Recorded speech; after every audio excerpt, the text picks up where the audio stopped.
Mirëmbrëma nderuar shikues, jemi sot në emisionin e ditës tonë për gjeopolitikën, por do të flasim pak me të ftuarin ton simpatik që do ta prezantoj pak më vonë. Do të flasim edhe për situatën në vend. Para se të fillojmë emisionin, ju bëj thirrje të gjithë atyre që kanë gurin e madh të Sizifit edhe nuk bëjnë dot një subscribe, ta hedhin gurin, se vetëm një gish duhet të ngrejnë kështu, e tak subscribe atje ku thot like që t'ju vinë notificationat. Njëkohësisht falenderoj edhe sponsorat e emisionit ton, të cilët do të dalin me strisha. Kemi dhe ujin Lajthiza këtu, siç i shikoni, me të gjitha produktet moderne të fundit. Përveç ujit, kanë dalë edhe me këtë ujin me vitamina. Janë edhe këto limonadat roze, janë këto ujt tonik që ja kalon shvepsit, është mirë ujt që bëjnë ato kompanit qifute, të marrim një shqiptari që të bëjt sa lek kyti grumbulloj dhe me këto lek të bëjt sa investime që të punësojnë shqiptarët, mos ikin jashtë Shqipërisë, se kështu funksionon logjika. Jep që të marrësh. Sot kam të ftuar zotin Zaçe Islami, mikun tim, për të folur në lidhje me pak me situatën e brendshme dhe një çik dhe me situatën ndërkombëtare. Zaçe, jemi në regjistrim. Është ora 10, s'ka vajtur e paradites dhe nuk dim se çfarë vendimit do të jap komisioni i mandateve, këshilli i mandateve që do të mblidhet sot, sepse Zaçja ka preokupime mbasdite dhe nuk e thrisnja dot mbasdite, kështu që e bëm tash me regjistrim, prandaj nuk e dim se çfarë vendim do të dalë, por thjesht do bëjmë hipoteza me Zaçën. E di u. Zaçe, si mendon ti çfarë? Do mbrojnë Belindën. Nuk do t'ja heqin. Jo, nuk do t'ja heqin. Imunitetin. Sepse heqja e imunitetit Belindës do të thotë që si Belinda dhe Edi Rama të vjen pas hekurave. Po, me gjithë presionin që po e bën ndërkombëtarët, me Van Horn, të dërguarën Ambasadoren amerikane. Po, ambasadoren e ZAM, me quajmë që vajti i bëri presion Niko Pileshit para një javë, me ardhjen e McAllisterit, thu që bëri thirrje politika mos përzihet me. Se duket të evropianët e kanë braktisur Ramën, se Rama po përpiqet ta vendosë bythën ande më thanë Atlantikut. Në skenë e kanë braktisur, në prapaskenë jo. Në prapaskenë është prapaskenë ata globalist. Patjetër. Sorosian. Kabala, po bëhet gjoja sikur s'jam me ju, thot. Po, se nga ana tjetër i thot ati vazhdo të i thot. Sa të kaloj situatë. Dhe janë ata evropian, është ajo Amerikë që lejon. Bravo, Zaçe, në madonën për këtë që më the, që bën sikur do t'i kanë dhe, por është kabalist. Ky është dhe mendimi tim. Do më thënë, ka hallin e aferës me Goni Galande dhe ka shumë frikë nga Trumpi, Exact. sikur është me këtë, por në fakt është me këta, është këllir, është kabalist, këtë mendoj dhe unë, dhe ka të gjitha agendat e këtyre që po përpiqet t'i zbatoj, me Smart City, me kamerat që po vendos, me diktaturën digjitale që po përpiqet të instaloj. Ne jemi një diktaturë absolute shumë herë më të egër nga ju e në verit, vetëm se ka një ndryshim. Të lënë të flasësh, të lënë të diskutosh, dhe nga ana tjetër nuk të vret me ligj, nuk të vret me gjykat, me vendim gjykate, po të vret me gangsterët absolut, me fuqi absolute në Shqipëri që bëjnë çdo qefi atyre, vrasë kësë duan, nuk kapen, ikin drejtim pa ditur. Madje edhe në aeroport i Rinasit. në qendrën kryesore ku vinë të ndërkombëtar. Aty. Pra, ne jemi në një diktaturë të plot, por në një diktaturë amulli, rëmuj, që nuk e njeh qenit Zoti, që nuk përgjigjet askush, që nuk zbatohet ligj, zbatohen vetëm urdhrat të një personi, të një këllire. Po e them kështu. Po. Tashi duket sikur, jo duket, po në fakt në qoftë se do ndodh sot edhe kjo që thoni juve zoti Zaçe, duket që ka një luftë midis politikës dhe drejtësisë. Ky deri dje ju theshte amerikanëve, drejtësi nuk e bëri nocroku, po e bëra unë, theshte, duke quajtur nocrok amerikanët, sepse ishte narrativa, debati atëre që e kishin bërë ndërkombëtarët, sidomos Shtetet e Bashkuara, dhe ajo kimetja që i theshim ne atëre se si kishte emrin ajo. Kurse ky në fakt tha jo, tha se kam bërë ata, tha e kam bërë unë, bile madje ata i quajtin nocroku, që ka kuptim pejorativ ofendues. Fakti të ndërpreva, ndjes të kërkoj, fakti që e ashtu quajtura reformë drejtësi mbështet absolutisht krimin dhe kriminalët që nga kryeministri dhe deri te kriminalët e rrugës, tregojnë që drejtësia është në dorë të atij, të Edi Ramës. Dhe siç e shikoni, qoftë SPAK-u, qoftë Byroja Kombëtare e Hetimeve, qoftë Prokuroria e Përgjithshme, Prokuroria e Shqipërisë, prokurorë domethënë, nuk kanë absolutisht asnjë mundësi dhe asnjë të drejtë që të prekin ata që nuk do Edi Rama. Kjo vërtetohet dhe nga përpjekja e fundit që bën për të ndryshuar kodin penal, që të jepnin liri absolute për të vjedhur pushtetarët dhe një drejtësi të mos i prekte, të mos afrohe fare. Dhe mashtrimi më i madh që bëjnë këta tek opinioni publik, jo tek unë, nuk më mashtruan dot, as ty nuk të mashtruan dot, Fredi. Po mashtrimi më të madh e bën që thanë po të preket në zvëns kryeministri, prishet qeveria, bëhet nami, bëhet kiameti, thanë njerëzit çdo bëhet. Shemberi, kur di Shemberi, theshin tash çfarë do bëjmë, do jetojmë jetuam shkëlqyer një lloj si pa. Asnjë gjë s'kishte aty për të bërë gjithatë zhurmë dhe për të përpjekur kysin e përkan shkop, themin janë në labëri. Sa ka parë populli shqiptar, Belindra, Enver Hoxha, edhe do shohë, kupton, edhe do ekzistoj. Por problemi ishte që ai foli për budallëjt, jo për njerëz me tru, që shikoni more se po arrestua Belinda Balluku, neve na mori lumi. Në fakt ai Belindën mund ta zëvendësonte me një të rënd klapsit. E fshi Belindën, vur Belindin. Edhe vate mbaroi filmin. Jo, po ai ka hallin e tij, sepse Belinda Balluku, qytetarët shqiptarë din, i ka thënë, ja ka thënë troç atij, nuk do të si pam në mesazhe që kishin këmbyer me njëri tjetër, se ne nuk e dim. Ty Palloshi tha nuk të lejoj sa të bësh me mua atë që bëri baba yt me gjyshin tim. Të marr me vete. Me Beqir Ballukun. Pra, ata e din që do ikin të dy bashk. Mirë po, kjo është një piramidë që kur të rrëzohet, do marrën dhe çkan me vete, mbështetësit e tyre. Dhe ata këtë gjë e din, dhe lufta këtu është për jetë vdekje. Por nuk është kaq e thjeshtë. Është lufta që bëjnë komunistët shqiptarë të Enver Hoxhës dhe të Miladin Popovicit të 41-shit, që bëjnë akoma sot të kësaj dite për pushtet. Është lufta për pushtet. Dhe lufta dhe këta po të shikosh fjalimet e Ramizalis në 90-ën, thot ne nuk do lejojmë thot që të dorëzojmë pushtetin gjallë, vdekur ne pushtetin do ta mbajmë neve thot. E kemi fituar me grykën e Pushkës dhe vetëm me grykën e Pushkës. Rusia thot Gramosruçi.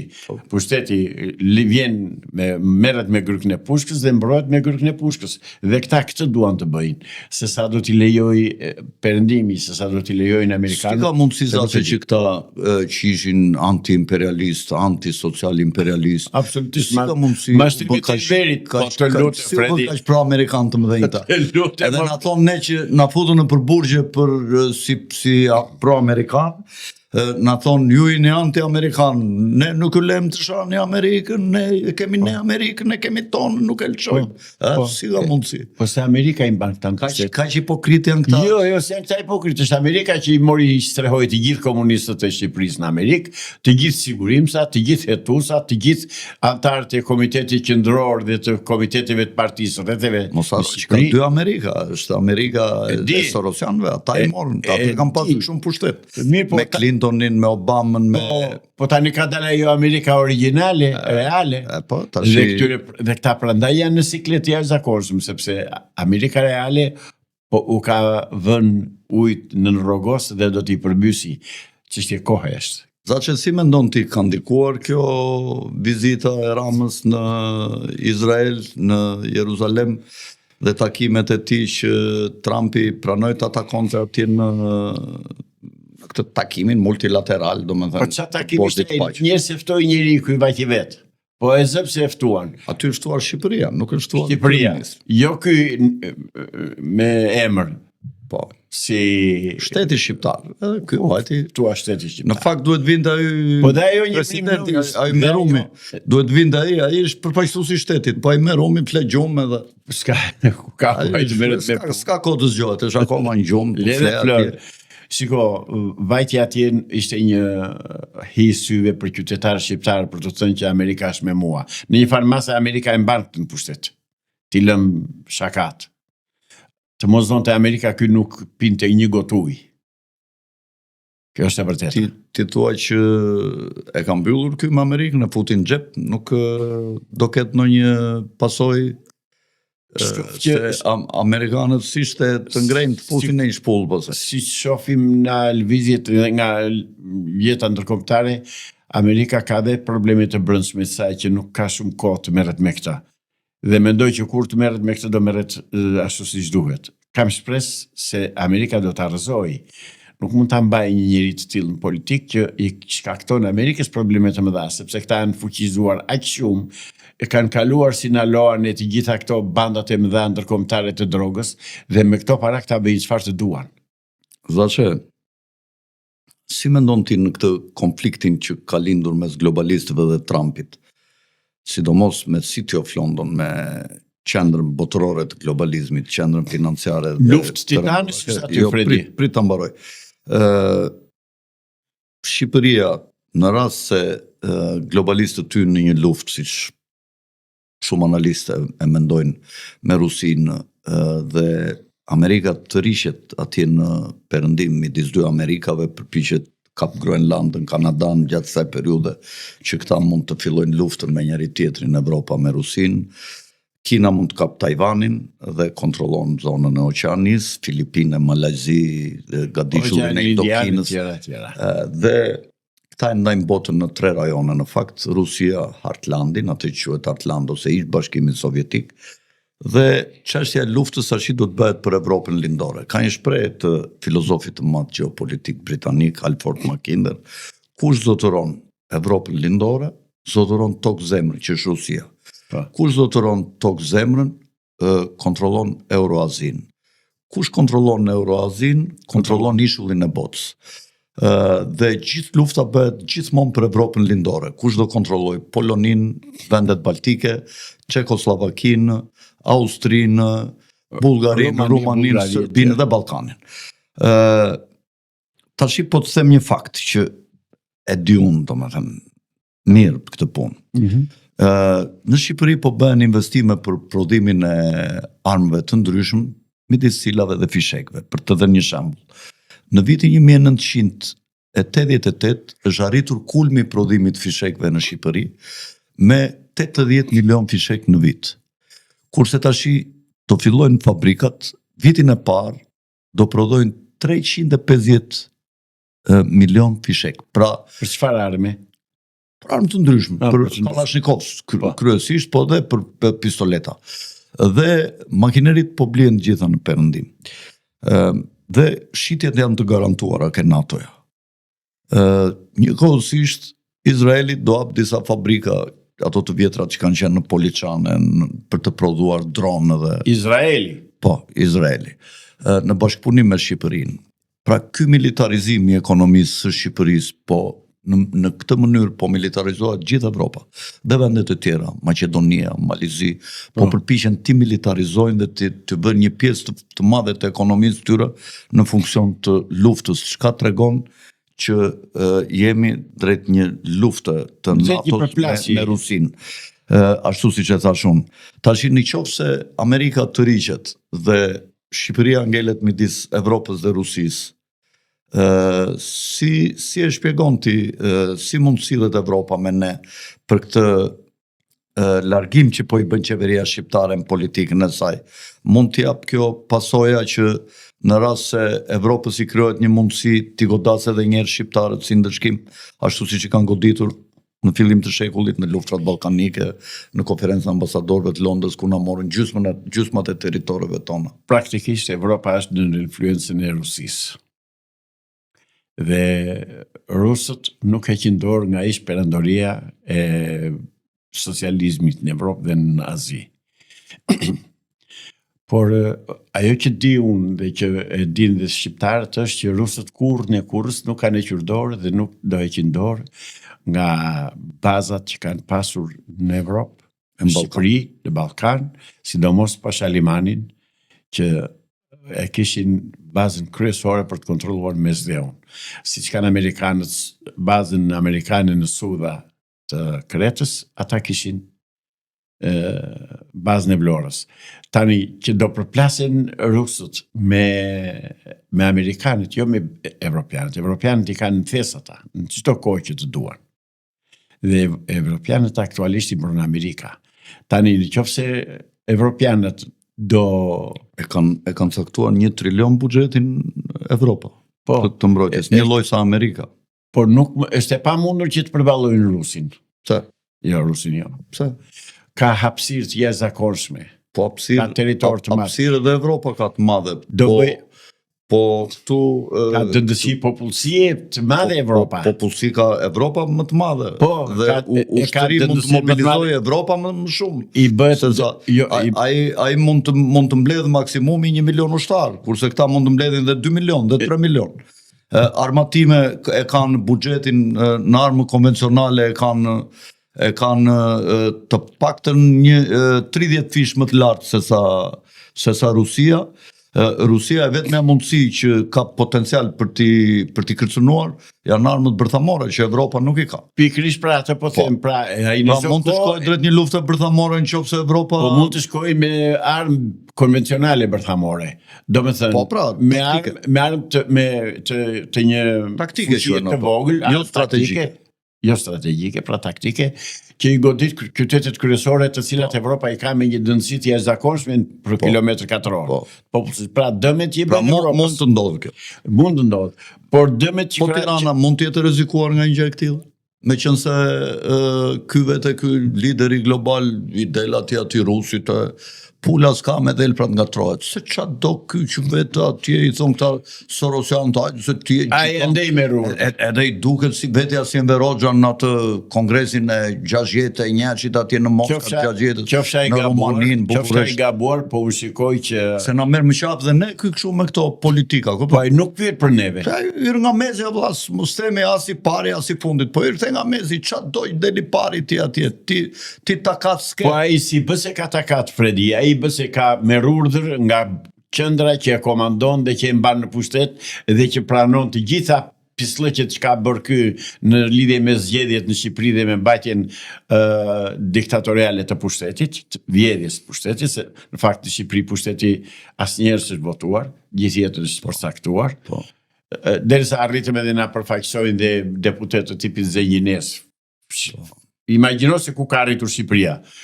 Por ky zbaton urdhret e atyre që mbajnë mafia dhe oligarkët. Ne kemi kaluar nga një shtet aristokratik pak a shumë që kemi qenë në vitet 92-93, ku aristokracia ose elita intelektuale shqiptarëve vajtën në parlament. U eliminua tëra, tash zgjen 2 njerëz me shkolla dhe që din të flasin mirë edhe të japin argumenta në fushat e tyre. Ky i merr nga rruga politike. Ky i merr nga rruga. Merr banditë që kanë bërë vrasje, që janë vrarë, që janë plagosur, që kanë hyrë në përburgje, që domethënë kanë marrë pjesë në këto grupet kriminale. Me ata e mban pushtetin, duke terrorizuar popullsinë. Se por kalojmë nga një qytet tjetër. Është mbështetur gjithmonë ke bandat e Tauland Ballës. Në Fier e njëjta gjë në bandat. Tauland Balla është personi që kur ka qenë ministri i brendshëm ka nxitur në mënyrë me ligj, me urdhër, jo me ligj, të gjithë Shqipërinë e Jugut të prodhonte hashash. Në Elbasan, në Fier e njëjta gjë, kjo Belinda me bandat e Fierit grumbulloi vota pa fund të mori gjitha ato mandate. Në Durrës e njëjta gjë, pra Treva që ka më shumë deputet, Durrës, Fier, Elbasan, Tiranë, po edhe Lezhë me këta grupet kriminale që qasi në zonën e Lezhës dhe të Mirditës dhe të Shkodrës. Ai ishte prefekti që doli domethënë me probleme kriminale, i dënuar në Turp për Shkodrën, të mbështesi Shkodra të majtën, Turp i madh, shpeli me gjakun e qindra shkodranëve, mirëve. Benet Beci, një njeri i dyshuar dhe i ndjekur për korrupsion nga Spaku, me ato vilat madhështore që ka se atje ma në përmendje Spaku. Spaku e fillon dhe e lënë mes rrugës çdo gjë. Deri tani ka lënë mes rrugës dhe Spakun, po e komandon aktualisht e komandon Edi Rama. E kam thënë, e them dhe do ta them prap, derisa Spaku të fillojë të veprojë. Po ta komandonte nuk do kërkonte arrestimin e Belinda Ballukut, se i ka vendosur me shpatulla për muri, kupton, ka filluar të dalë nga kontrolli i Me Spakut. letra po çe pengon vetë arrestoi. Spaku Belindën, po ka imunitet, nuk e ndalon dot. Imunitet për vjedhje për Hajdutin? Jo, s'ka, duhet të ketë imunitet për Po Hajdutin. s'duhet të ketë, pra ai këtë kërkon të amendoj ligjin. Edhe një tjetër, të lutem se askush nuk e vë. Sali Berishën vajtën me forcë e mbyllën, ishte deputet, ishte pa i hequr mandatin, e mbyllën atje në... Ndërsa aty jo. Kurse këta... Pra ka dy masa dy qëndrime, Po. por do vinë një çështje tjetër më të nxehtë akoma. Deri tani Spaku dhe Byroja Kombëtare e Hetimeve merret me Belindën për tenderat. Unë do t'i quaj të tërë tenderat të dhënë në mënyrë perfekte, të ligjshme, të rregullt për të zgjidhur, për të lehtësuar bisedën me ju, Fredi. Do më thot do kush pse nuk përmenden sabotimet dhe ndërtimet që kanë marrë, këta që kanë marrë tenderat, këto firmat e mëdha që kanë bërë rrugët edhe urat, të cilat janë të tëra të skarsë dhe të tëra të shkatëruara, pse nuk merren para përgjegjësisë, pse nuk arrestohen, pse nuk dënohen për sabotim dhe për krim karshi ekonomisë, pse nuk dënohen, pse nuk merren gjeni me këta. Patjetër duhet të merren sepse Deri tani- është shteti oligarkëve, atë që tham. Oligarkët, është marrë një oligark tani në hetusi, në SPAK është thirrur në njëri, jo, janë paprekshëm. Pse janë paprekshëm? Se ata mbajnë Edi Ramën në këmbë dhe Edi Rama ban ata. Periudha e Belindës shuhet për vepra të dobta, tuneli Llogaras. Po ku i ke dy urat llogaranjë? Rruga e Arbrit, rruga Qukës, Të lutem, jemi Qaflosh. te tuneli Llogaras. Duket, u vërtetua dhe nga ekspertë e tjerë që është sabotuar dhe nuk është bërë puna. Kush e mori tenderin për të bërë tunelin Llogaras? E mori Fredi Mezaçen, apo jo? Po. Hajde në këtu i dy. Dilini zot para që keni marrë. Pse se bën Spaku këtë? Pse nuk e bën Byroja Kombëtare e Hetimit këtë? Pse nuk e bën për rrugën Mamuras Shiak? Që është bërë me gropa, Kashar, që ka marrë 16-17 milion Kalova dollar para për një kilometër 6 ditë në se zotëri fush, kur në bëri fush. makina kështu bam në autostradë se prisa se mendoja që ishte autostradë. Herë parë që kalova kur pash atë bëri atë kapërcimin makina kështu me Mund të kumendja. devijoj, mund të nxjerr Të nxjerr në rruga. në rrugë. Pra, pse nuk merren me këta? Kam një pyetje unë për të gjithë drejtuesit e SPAK-ut, prokurorisë shtetit, çfarë të lloj strukture që merret me këtë punë. Pse nuk merreni me sabotimet e rrugëve? Pse nuk merreni me ata që i kanë ndërtuar? Lereni tenderin. Tenderin dikush do ta merrte. Fredi, dikush do ta marrë një tender. Po. I miri mik shok ja brenda spektrit, ja Po spektri. kur ka korrupsion detyrimisht do kaloj ke ulja e cilësisë, Ka sepse supervizor për çdo rrugë që bëhet. Ka supervizor për asfaltin që i dhe, se diç bëjnë, i bëjnë një stres aq të holl. Bashkim Ulaj e ka pasur atë, domethënë oligarku Bashkim Ulaj, i cili rëmben nga të gjitha anët. Me që erdhëm te Bashkim Ulaj, që ka vajtur edhe po bën terror në Rjoll, në Shkodër, pse nuk shkon Sali Berisha yt, se yt e Sali Berisha. E mbyti dhe pranë digës së liçenit me kulla, po vazhdon akoma kulla. More këto nuk Rrugën nuk hapen, shtohen makinat, trafiku rëndohet. Mirë bën këtu i gjën kokli u vë kapelën. Them në Rjoll, pse nuk shkon Sali Berisha të vejë të mbroj Shkodranët që po u merret prona. Po sepse Sali Berisha dihet që është bashkë me Bashkim Ulaj. Atëre Janë të gjithë bashkë. Pra, do vim te konkluzioni që të kam thënë dhe herë tjerë dhe në biseda private. Edhe Kastrati i ke bashkë. Të gjithë janë bashkë. Vim tek ajo që është rindërtuar, rigrupuar Partia Komuniste e Shqipërisë me emrin Rilindi dhe janë të tërë komunistët, si Sali Berisha dhe të tërë këta të tjerë. Ky Rama nuk është fare as komunist as socialist, ky është një dreqet birë. Ky është një qifut, një hebrej që bën punën e atyre. Por është rivendosur ajo që të thanë dhe që e kanë në devizën e tyre komunistët që ne pushtetin nuk e lëshojmë. Dhe praktikisht ata duan të bëjnë luftë civile në Shqipëri. Dhe ato protestat që organizon Salihu atë gjasme do bëj kiametin, i organizon për qefin e tij, për karriken e tij dhe për kokën e tij, sepse e di që po iku nga kryetari i Partisë Demokratike ai do vej drejt e Bernanburg. Po, janë si presione kundër SPAK-ut këto, gjithmonë të tëra. Edhe ndaj ndërkombëtarëve për t'ju treguar që unë kam fuqi destabilizuese, prandaj mos u merrni me mua, se në qoftë se ata nuk e thresin në SPAK, Saliu nuk e shqetëson fare Ramën, po këto protestat i bën që të bëj presion mbi drejtësinë, që të thotë që por ndërkohë Ramës i intereson kjo. Ramës i intereson, dhe të dy bashkë janë në unison. Të dy duan ta sfumojnë në SPAK-un, ta dobësojnë dhe të mos e lejojnë të dalë nga Po kontrolli. SPAK-un të tyre e kanë pasur deri tani ata se ne jemi dëshmitarë, ç'kanë bërë, ka 4 vjet, 5 vjet që u krijuat, çfarë po bëhet? Jo, ka bërë punë SPAK-u, ka Çka ka dënuar Sali Berishën e mbyllin atje në shtëpi, e ngujovi. Ilir Metën e kanë ndaluar, kryetarin e bashkisë, kryebashkisë e kanë burë, Kerion Veliajn. Ka një grup të madh të këtyre dhe tash po i qaset kryeministrisë me Belinda Ballukun, duhet thënë në vërteta. Dhe Po këtë e di ti Fredi që prokurorit janë kthyer në ushtar të bindur të Edi Ramës dhe të antiligjit dhe po dënojnë dhe po persekutojnë dhe po torturojnë qytetarë të ndershëm në hall të tyre në punë të tyre dhe nuk zbatojnë ligjin. Këtë gjë e di ti? Nuk e di. Po ta them unë. Shiko, Vritet djali botës, të lutem, vritet. Shqipëria rrezikohet edhe nga rreziku i kalimit në një shtet prokurorësh. Jo, të lutem, kemi kaluar. U të argumentoj këtë që them. Kam prova që të argumentoj këtë që them që kemi kaluar në një republikë prokurorësh.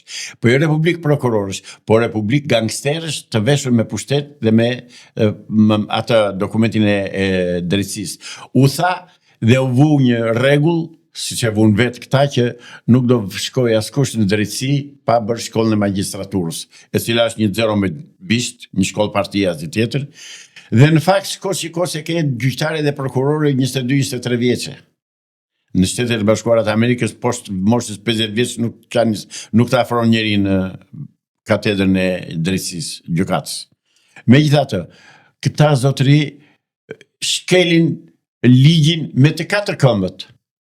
Prokurorët e Gjirokastrës pushojnë, mua më sulmojnë në punë e sipër me dokument të rregullt, me licencë me tëra të avokatit, dhe prokurori i Gjirokastrës thot është kundravajtje kështu civile, s'ka çështje penale aty. Në një kohë që avokati ka të njëjtin imunitet që ka dhe deputeti dhe më shumë, madje sepse deputeti për 4 vjet e ka dhe ikën, po ikën nga deputet. Avokati me gjithë jetën avokat. Pra, drejtësi është bërë republikë prokurorësh. Prokuroria e Vlorës, zotëri, se si din shqiptarë, këto po ua them unë, është vrarë një djalë në para 2 vjetës, 3 vjetës, po më e tani në Vlorë, në Vranisht të Vlorës, në Stërbas, më fal, dhe prokuroria e quan aksident automobilistik duke ndënjur bashk motori dhe motociklisti kështu. Bën vaki që t'jenë 9 kanalit të 2 bashk kështu, cili do që t'i thuash, dhe një ignorant të marrësh edhe t'i thuash që a është aksident automobilistik, kjo do thot jo. Këto bën prokuroria, zotëri. E mbulon krimin dhe e mbulon me urdhër dhe me urdhër të kujt, me urdhër të atij që është Caudillo lart, nuk e din nëse e ke lexuar një libër të një autori meksikan që thot Hija e Caudillos, që tregon tamam për këta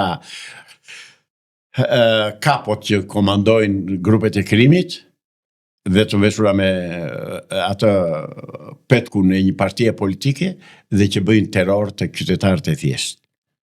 Pra, ti dha që mendon se je dhe avokat, ti mendon që sistemi i drejtësisë nuk ka bërë hapa përpara? Absolutisht ka shkuar në një regres shumë herë më të thellë nga ç'ishte. Mos është i përkohshëm ky sa u sistemuan gjërat dhe mund të rivendosen apo shenjat janë? Është vizë, është orientim, është linjë. Linja apo pafsi? Linjë, jo s'ka pafsi. Se dëgjoj. Jo, të në pafsi e këtyre politikanëve për të organizuar Jo. sistemin e drejtësisë. U duhet politikanëve tanë që s'janë politikanë, po janë gangster politik, veshur me Mos politik. është e qëllimshme kjo që të Shqipëria të bëhet një vend i pabanueshëm dhe të largohen qëllimi i solucioneve? Siç po bëhet. Që të mbushet me tuaj dhe këta ti komandojnë pastaj kollajat. Praktikisht kjo po bëhet. Kur vetë u shkojnë te Pelé dhe gjej kamariere filipineze dhe i flas hapsyt.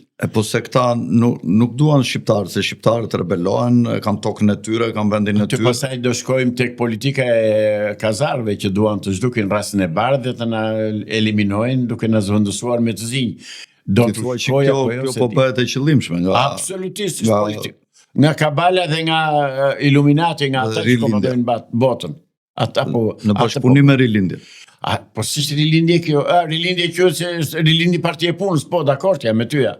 Rilindja është rilindja e komunistëve shqiptarë në pushtet. Nuk ke rastësi fjala rilindje. Dhe nga Partia Socialiste, është quajtur socialiste, se ajo që si socialiste, nuk është Partia Socialiste, zotëri, është rilindje e Partisë Punës. A ndryshuan emrin nga Partia e Punës në Partia Socialiste në Kongresin e 10 në qershor të 1990. Ka ndruar disa herë, Partia Komuniste Shqiptare, Partia e Punës, Partia Socialiste. Dhe unë i them Tashi Partia Komuniste e Punës Socialiste Demokratike, Socialdemokrate të Shqipërisë, se një parti ishte. Janë të njëjtit njerëz. Po. Ti ke pasur Mandojnë ish komunist. ke patur ministër të jashtëm niprin e Spiro Milo Progonatit. Këtë si quajnë këtë? Milon. Nipi Spiro Milo Progonati ka qenë kriminal dhe ka qenë personi që donte të shkëputej Shqipëria e Jugut e t'i jepej Greqisë. Pra, Pascal Milo. Pascal Milos. Pra, këta kenë pushtet, ti ke grekët pushtet, në çdo vend, në çdo sferë të jetës ekonomike shqiptare ke grekët. U dha mundësin grekëve se kalojmë në një temë tjetër, por që vjen te shturja që duan t'i bëjnë Shqipërisë dhe kombit shqiptar, dhe unë të shqiptarëve u kam thënë dhe u them prap, çoni sepse po na mbysin të ligjt. Janë pak ata, jemi shumë ne dhe ata po na komandojnë. Çoni ti dalëm zot vendit, se të më bësh mua bashkinë Finiq, bashkinë Dropull, me 5 banor dhe vetëm që të quhet njësia administrative më vete, dhe të mos lejosh ndërtimin e përmendores që deshe të bëhej në kodër të Tepelenës, nuk e di ke vajtur apo s'ke vajtur, ke kaluar apo jo, sepse nuk i lejoj konsullata greke. Kur vajtëm me atë me qanë si e ka ky ish luftëtari UÇK-s në Kosovë, që filluan ndërtimin e memorialit në kodër të Tepelenës. Përse ish memoriali? Në kujtim të 217 burrave të vrarë në 1917-ën. 1914-ën, të therrur në kishën e Leklit në Tepelen. Nga grekët. Dhe nuk flet njeri fare. Ke dëgjuar të thotë në një politikan shqiptar, në grekët na kanë sulmuar, na kanë dëmtuar, na kanë bërë jo. Fare. Vetëm unë flas. Në fakt, grekët kanë bërë masakrat e jashtëzakonshme. Edhe në kolonjë, gjithë Juglindjen. Gjithë Juglindjen. Dogjën për metin, Kurveleshin, kolonjën. Ke një këngë të cilën unë e kam në telefon, por nuk mund ta vëm ta dëgjosh, që thot, gratë e Kurveleshit nisen për në Vlorë me foshnja në duar, me djepe ngarkuar me foshnja në dorë, i përzuri greku me urën dorë, me urën e zjarrit. Kurse ne kemi një këngë të madhit Sali Butka, Dola maja qarit nane, pashë me dylbi, pash kolonjën nane, berë moj shkrumbej, në këtë kosh, në ullin të Vlorës nane, qpo bëj në shtëpi, atar të keq moj e perëndi. Janë paka shumë të njëjtat. Ullishtet e Vlorës kanë shpëtuar gjithë popullsinë e Kurveleshit të sipërm dhe të poshtëm, po kryesisht të fshatrave Kolonjë, Pisar, Golëm, Progonat, Nivis, Regjin,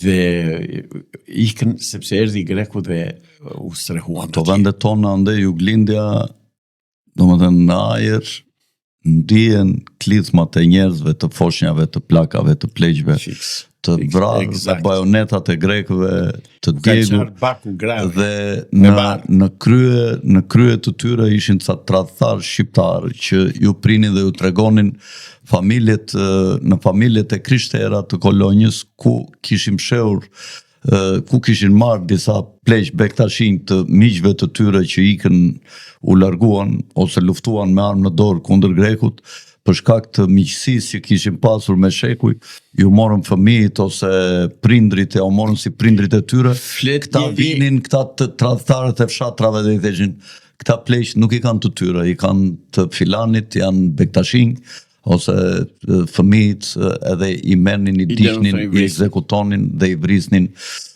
Ushtria greke fatkeqësisht ka pasur dhe raste të tilla, madje këta kanë qenë edhe në nivelet larta, si Takepoloja, gjyshi Genspolos, nga ka qenë që priftej gjyshi Genspolos dhe që prift që ka udhëhequr andartët grek në luftë kundër shqiptarëve, po thot një këngë, Venizelua nga gjiriti një ushtri të madhe ngriti kur Veleshit ja vërviti, sepse në 1914 se që hebre Lefter Venizelua, që hebre. Dhe ajo linjë vazhdon dhe sot e kësaj ditën edhe në Greqi. Pari Ataturku, se dhe Ataturku nënën e kishte qifute. Pra janë hebrejt ata që po i trazojnë dhe ke parasysh luftuan në Turqi dy kushërin të parë. Po, fiks fare. Venizelos si me Ataturku. Mirë, po Venizelo e pagoi si që e pagoi, si që dihet se si e pagoi. Dhe por atë çmimin e paguan shqiptarët. Po. Këmbimi popullsive. Që unë mendoj të flasim një qik se dhe koha po ikën shpejt, të flasim një qik për situatën në Iran. Shtetet e Bashkuara kanë grumbulluar një flot të madhe të ngjashme me kohën kur goditën Saddam Husseinin 2 herë në luftrat e Gjirit.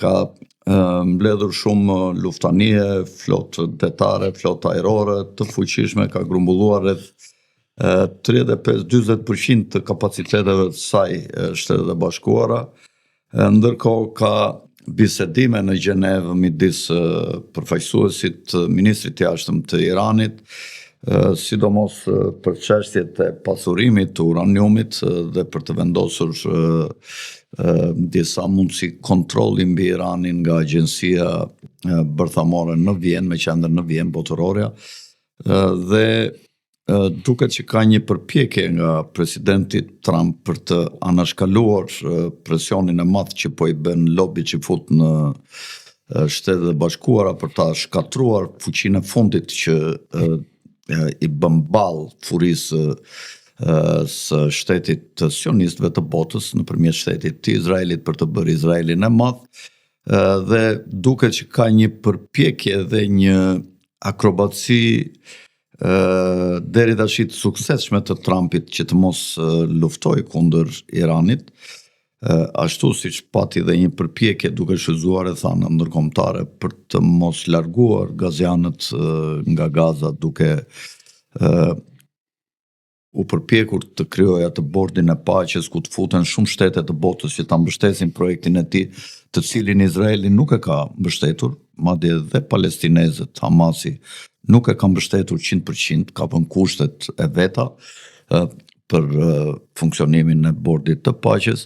Duket që Trumpi nuk ka një rakordim me që futet me sionistët, pavarësisht se del me ta dhe hiqet sigurisht me ta, sepse ata i mbajnë që kishin ke koka, por duket që sa herë që është e mundur Trumpi përpiqet të kufizoj Izraelin e madh, këtë bëri në mandatin e parë ku troqi forcat ushtarake, shkatroi ISIS-in, duke lejuar Rusinë të hynte të shkatronte ISIS-in dhe fuqitë e tjera që kishte krijuar MI6-i, CIA, Mossadi për të rrëzuar Bashar al-Assadin në vitet 2016-2019. Bëri disa veprime kështu domethënë propagandistike, duke zgjedhur Jeruzalemin si kryeqytet, duke u bërë shefin sigur, duke u thënë që unë jam me ty, në fakt ata Jeruzalemin 3/4 e kontrollonin dhe vazhdojnë ta kontrollojnë. Pra ka disa veprime të Trumpit që tregojnë që ai nuk i mbështet dhe nuk do që futët të realizojnë planin e tyre në ato kushtet kur ai paku Kongresi Botëror i çifutëve kontrollon gjithë Amerikën, kontrollon financat, kontrollon Fedin, dhe Trumpi në fakt ka qenë në ca gjyqe tash së fundmi me Fedin për të marrë kontrollin mbi agjencinë kryesore të prodhimit të dollarit, agjencinë më të madhe në botë të prodhimit të parave, dhe tash unë mendoj që Trumpi nuk ka dëshirë ta godasë. Këta i nxorën dhe dosjen Epstein, që është një dosje e Mossadit, dhe që e kontrollon Mossadi, pavarësisht se e ka marrë dhe FBI një pjesë të dosjes, po pjesët më nxehta i ka Mossadi, Dhe ata vazhdojnë e kërcënojnë Trumpin, i cili mund të ketë qenë i përfshirë në ato skenat atje, megjithëse ai thotë s'kam qenë asnjëherë në atë ishullin e Epsteinit, po jemi takuar në vende të tjera. Ka disa video të cilat nuk i dallojmë të gjitha nëse janë me inteligjencë artificiale apo janë të vërteta, ku Trumpi dyshohet që ka marrë pjesë në këto dallaveret që bënte Epsteini me fëmijë të vegjël kur ka qenë i ri para 20 sa vjetësh, 30 vjetësh, dhe duket që po i bëjmë presion. Mendoj video tjetër që mund të kenë ndoshta për Trumpin, duke i bërë presion që ai të sulmoj Iranin. Ndërkohë bisedimet në Gjenevë po vazhdojnë. Trumpi para 2-3 ditësh tha që brenda 10-15 ditësh do të zgjidhet çështja e Iranit. Ai kështu deklaroi dhe radhën e parë në luftën 12 ditore midis Iranit dhe Izraelit, tha i kemi lënë disa ditë kohë, tha 2 javë kohë, tha Iranit që të heqë dorë nga programi vet bërthamor. Ndërkohë pas 3 ditësh ai e bombardoi duke ngrënë fjalët e veta.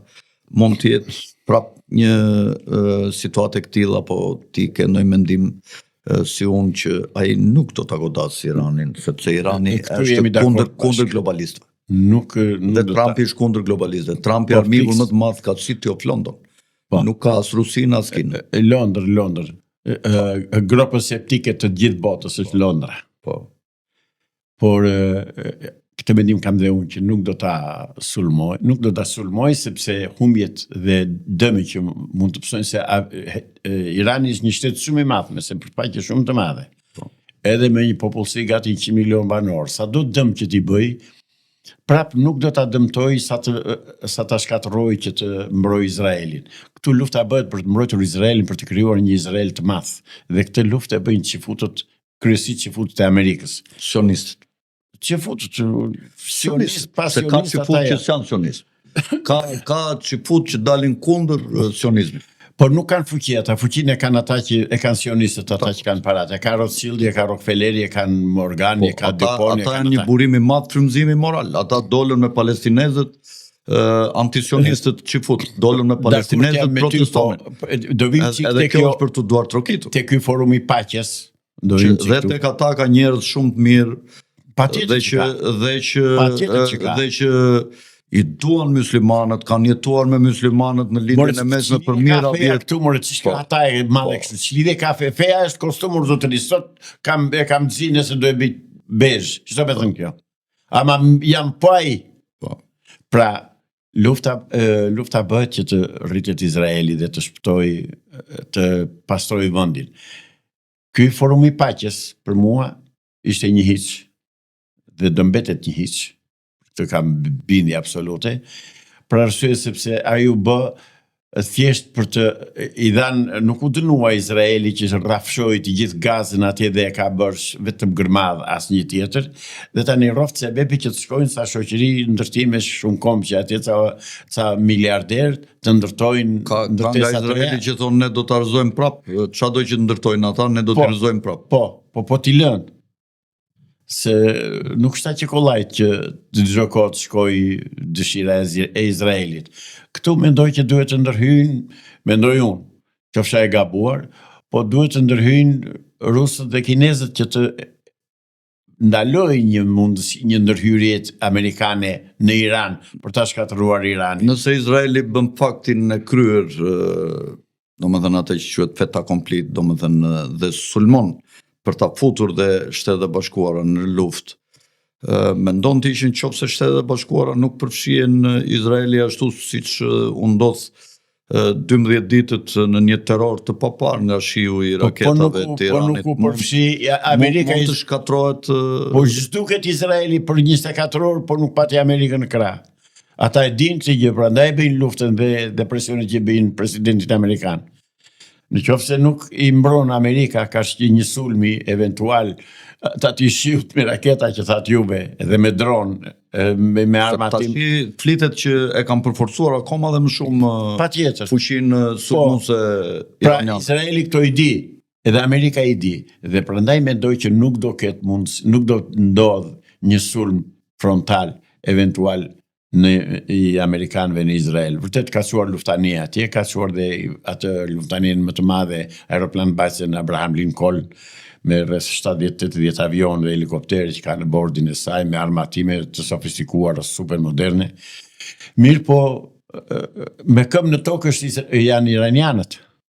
Iranianët janë shiitë dhe shumica absolute tyre dhe shiitët janë rritur me konceptet i kanë gjëra normale, konceptet e vetëflijimit, se janë rritur me edukatën e martirizimit Imam Hysenit, Nishapela dhe me shumë konflikte që kanë pasur me sunitët aty në kohë të ndryshme të historisë dhe martirizimi nga ta shikohet si një shenjë hyjnore që ai që martirizohet për një... Thonë vetë shehit, vetë drejtjen në xhenet, thonë, kështu thonë. Dhe unë mendoj që kushdo që të zvendësohet, nëse këta do të largojnë në këtë grup politikanë që ato laun që qeverisë sot, unë mendoj që kushdo që të vijë në Iran nuk do të jetë si në Irak, se Iraku është i diversifikuar nga këto llojet e grupeve fetare. Kurse Irani ka unitet, janë monolit. Po, ka male shumë dhe është vështirë që ta bombardosh gjitha të territor. Ka një terren që është i vështirë për të pushtuar. Po, ka një terren që jo, s'ka ndërmend ta pushtojnë, ta kanë ndërmend të bëjnë të shkaktojnë kaos, që kaosi t'i largojë këta nga pushteti dhe të sjellë grupe të tjera për të marrë pushtetin. Unë mendoj që cili do që të vinë pushtet në Iran. Nuk do t'i menaxhoj dot shiitët. Nuk do t'i menaxhoj dot dhe shiitët do të ruajnë atë besimin e patundur që kanë në fenë e tyre, në vijin e tyre, dhe cili do që të vijë nga ai besim, nga ajo fe nuk lëviz dot. Pra, është e pamundur që ti përçash, siç u bën në Irak ose në vende tjera në Siri, më the të thash. Irani është një shtet që nuk është komanduar asnjëherë për periudha të gjata nga tuajt. Absolutisht. Romakët aty nuk i kanë pushtuar dot, e kanë pasur shumë të vështirë, madje aty vrarë dhe imperandor. Aurelin, mos gaboj ai filozofi, është qelluar me shigjet nga distanca të largëta kur po inspektonte trupat në front. Dhe njëkohësisht edhe perandoria otomane e ka pasur të vështirë dhe nuk e pushtoi të nënshtronte persët ose parthët e vjetër ose zoroastranianët e vjetër dhe ka një traditë luftarake që nga perandoria persiane. Po, kanë kulturën e tyre të veçantë. Perandoria britanike u përpoq disa kohë t'i mbante në kontrollin e vet, po e kishte të vështirë për të dominuar, sepse perandoria britanike, fuqinë e saj më të madhe në fushën e fesë të religionit, ka patur krijimin e vehabizmit, të cilin e krijoi në Arabinë Saudite, po që nuk bëheshe fjalë që vehabizmit të përfshihet, futeshe në shiitët dhe njëkohë, sepse yri vetëm ke sunitët, dhe njëkohësisht u përpoq me të njëjtën mënyrë siç bëri vehabizmin të bënte një brenda shiitëve një rrymë tjetër, siç është bahaizmi ose krijimi atij Bahaullaut, asaj figurës që kanë në këta. Erdhën këtu ca kohë ata bahai që ishin ata. Po, ata janë bahait. Mirë, po nuk mundën dot të hidhnin rrenjin popullin iranian, dhe kështu që territori i madh, popullsia e madhe, besimi monolit i tyre. Besimi monolit i tyre në shumicë absolute, besoj që do ta kenë të vështirë që të vendosin dikë në krye të tyre, të heqin këta që janë dhe atë ta komandojnë, sepse nuk ja i hoqin këta që janë dhe ata që do vinë të njëjtin gjë do bëjnë, pasuritë e tyre dhe fenë e tyre do ta mbrojnë popullin e tyre. Po. Nuk bëhet fjalë fare. Me çifutët tjerë nuk bashkohen. Kjo është e padiskutueshme. Kështu që unë mendoj që Shtetet e Bashkuara të Amerikës dhe presidenti amerikan në rastin konkret nuk duhet të bien pre e presionit të Netanyahut, se Netanyahu i bën presion presidentit amerikan nëpërmjet lobit që fut në Amerikë. Po. Nuk duhet të dorëzohet, mendoj unë, dhe nuk do dorëzohet. Do shikoj interesin e Amerikës në radhë të parë, dhe interesi i Amerikës nuk është që të flijojë që të flijoj burra dhe djemtë amerikanë për interesat të Izraelit. Në fakt është edhe një eksplodim i emigracion, për shkak të emigracionit i shumë iranianëve që mund të hyjnë në Turqi, nga Turqia në Evropë, dhe është e pa mundur që të ndalet ky grupi madh njerëzish që mund të lëvizin. Bëhen hordi të tëra. Bëhen hordi, mund të vinë 15-20 milion Po ata sikur të nisen me këmbë, bëjnë Izraelin e mbysin për 24 orë. Me këmbë sikur të nisen. Prandaj është do jetë aventurë e jashtëzakonshme, rrezikshme e Shtetet Bashkuara të Amerikës që të sulmojnë Iranin në shkallë të gjerë. Mund ta bombardojnë me 10-15-100 raketa, por aq. Kështu mendoj dhe unë do bëj një show Trumpin nëse nuk do bien siç bëri në rastin e luftës 12 ditore që bëri një show, odhi ca bomba, tha u prisha, u shkatrova ato kështu, po ato ishin në fakt sa për ta mbyllur si me nder edhe me fitore në thonjza. Mirë që unë mendoj që ta mbyllim bisedën këtu, sepse edhe regjia po më jep shenjë. Të falenderoj shumë që ishim bashkë, si gjithmonë biseda interesante. Të nderuar shikues, edhe një herë mos harroni të bëni subscribe kanalit ton që t'ju ndjekim ne ju dhe jo juve dhe videove like. Mos harroni, ngrijeni gurin e Sizifit, se nuk është i vështirë. Prap bie me një like, një subscribe, ata që e kanë bërë, një like. Nga unë Alfred Sako, natën e mirë dhe miropafshim.